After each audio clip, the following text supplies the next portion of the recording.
చేయలేరు.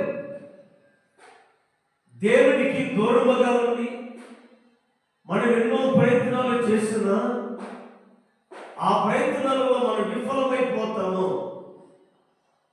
దేవుని యందు నిలిచి ఉన్నప్పుడు మన ప్రయత్నములన్నీ సఫలపరచబడతాయని లేఖనాలు తెలియజేయబడుతున్నాయి.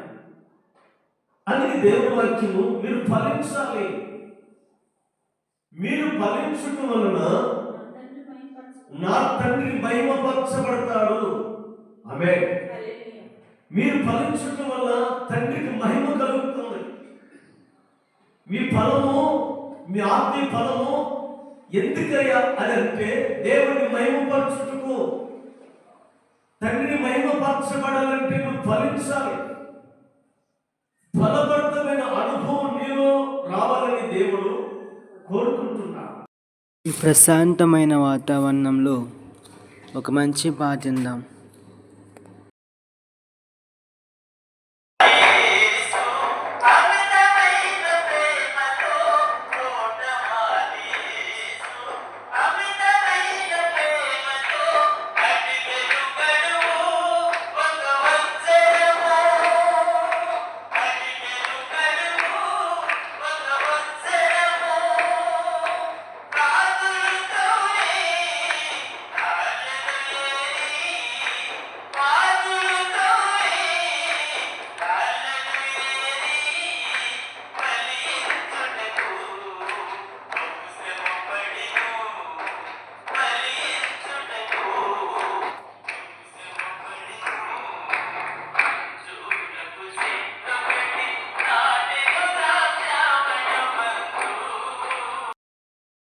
ప్రభువా, నేను ఫలించుటకు నీ కృపను అనుగ్రహించండి.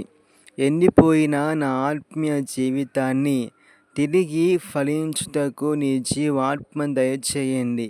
ప్రభువా, యోసేపు ఫలించని కొమ్మని నీ వాక్యం ఆధారంగా నన్ను ఫలింపజేసి 30దంతులుగాను 60దంతులుగాను 100అంతలుగాను ఫలింపజేయగలవని ఆశిస్తున్నానయ్యా. ప్రభునందు ప్రేమైన దేవుని ప్రజలకు మన ప్రభువును రక్షకుడైన యేసుక్రీస్తు వారిలో శుభములు తెలియజేస్తున్నాం.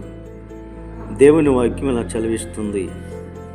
యోహాను సువార్త 15వ అధ్యాయము 2వ వాక్యాన్ని మనం చదివినప్పుడు, నాలో ఫలింపని ప్రతి తీగను ఆయన తీసి పారవేయను. దేవుని వాక్యం తెలియజేస్తుంది. పిల్లరా, ఫలింపని ప్రతి తీగను ఆయన పారవేస్తాడని పరిశుద్ధ గ్రంథంలో రాయబడి ఉంది. మీరు బహుగా ఫలించుట వలన నా తండ్రి మహిమపరచబడును అని 15వ అధ్యాయం 8వ వచనంలో చక్కని మాట రాయబడి ఉన్నది. అలాగే 15వ అధ్యాయం 16వ వచనం చదివినప్పుడు, మీరు నన్ను ఏర్పరచుకునలేదు, మీరు నా పేరట తండ్రిని ఏమి అడుగుదురు అది ఆయన మీకు అనుగ్రహించినట్లు మీరు వెళ్ళి ఫలించుటకును మీ ఫలము నిలుచున్నట్టుకు నేను మిమ్మల్ని ఏర్పరచుకొని నియమించితినని దేవుని వాక్యం స్పష్టంగా తెలియజేస్తుంది. ప్రభునందు ప్రేమైన దేవుని పిల్లలారా, ఈ చివరి దినాల్లో ప్రభువులో మనం అంటకట్టబడి ఫలించేవారిగా ఉండాలనేది దేవుని ఉద్దేశమైనది. ఆత్మీయ ఫలములతో మనము ఫలిస్తూ దేవునికి ఇష్టమైన ఫలాలు మనలో ఉన్నట్లుగా దేవుని మహిమపరిచేటువంటి జీవితం కలిగి జీవించుదాము. ప్రభువు రాకడ సిద్ధపడుందాం. ఆత్మీయ ఫలాలతో వర్ధిల్లుదాము.